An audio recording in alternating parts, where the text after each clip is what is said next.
Hey everyone! Today I'm showing you how you can turn your violin into a cello.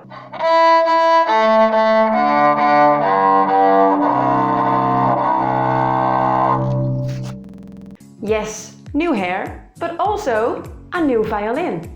I switched my bridge Aquila for a bridge Lyra violin, which is the same model but then with a low C string. If you have seen my Beauty and the Beast violin cover video, you will know that I have put octave strings on my violin recently. Octave strings are tuned one octave lower than regular violin strings, and that makes you able to play into the cello range. Well, almost, because a cello has a low C string and a violin doesn't. I wanted to be able to play in the entire range of the cello, and I could do that by adding a low C string to it. That means either losing the E string or getting a 5-string violin. And that's what I did. Zlata Brouwer is the owner of a violin shop in Hilversum, the Netherlands.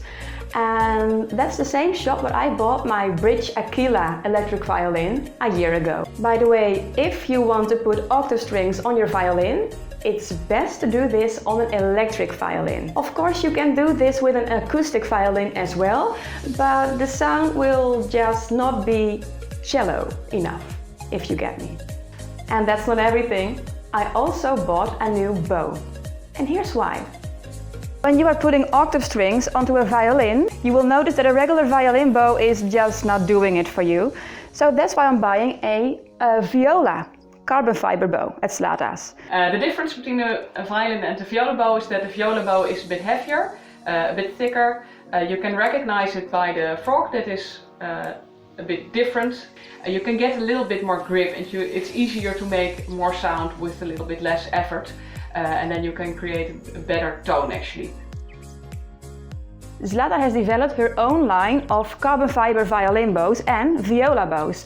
At first I was using this carbon fiber violin bow, which you already know from my videos. And now I'm switching to a viola bow for the octave violin. What I like about carbon fiber bows is that they are very lightweight but also very stiff. And that makes them easy to bow with. I've heard that wooden bows of a good quality are made of Pernambuco wood. Yeah, and Pernambuco wood is protected wood. So it's becoming scarcer and scarcer. So wooden bows, good wooden bows, are becoming more and more expensive. Yeah. And carbon fiber offers a very good alternative. It doesn't sound really different. There are in carbon fiber as well as wood a big variation of bows in low price classes, high price classes, whatever you want. And carbon fiber is of course durable, it's light, it can be produced very reliably, so you have a good bow for a good price actually. As soon as I got home with my new 5-string violin, I went online and I bought a low C octave string for violin. That C string is incredibly thick.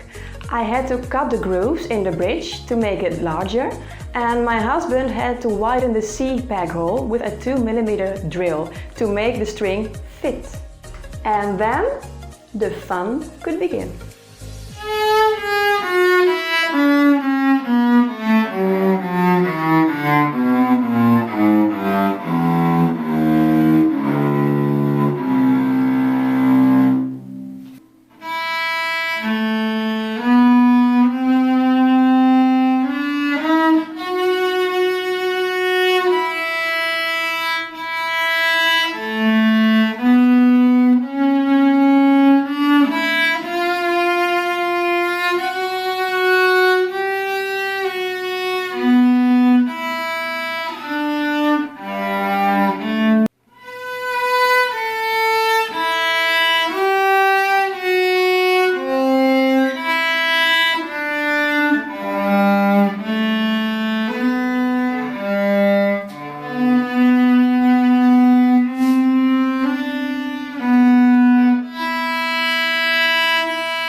hard to get used to a 5-string violin after playing on a 4-string? Yes and no. Yes, because the angle in which you hold your bow is obviously different. And it's also funny to get used to the bottom string, which is no longer the G string, but the C string. On the other hand, it's not that different. I've been playing on my electric violin for over a week now, and I think I have gotten used to it for the most part, but I think it will take another few weeks to really get used to it. Especially the G and D string. I keep hitting those two at the same time. So I hope I will get used to a 5-string violin and love it just as much as playing on a 4-string violin, although it is a bit harder. I'm sure I will get used to it, but it's just a bit intimidating at first, I think. But we'll see how it goes. And well, I can always switch back to a 4-string if I don't like it in the end, but we'll see. Oh, and by the way, if I take the octave strings off and I would put the regular violin strings on it again, I would have a violin and viola in one. And that's actually pretty cool as well.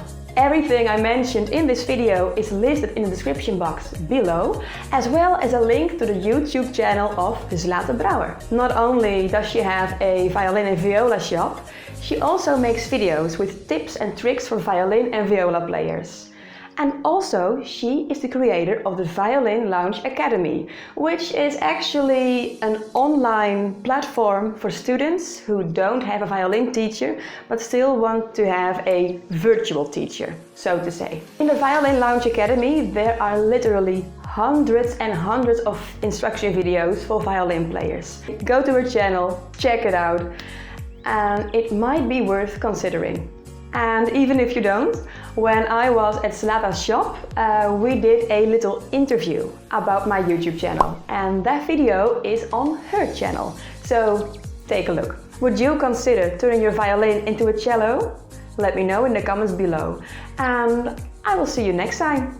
Bye!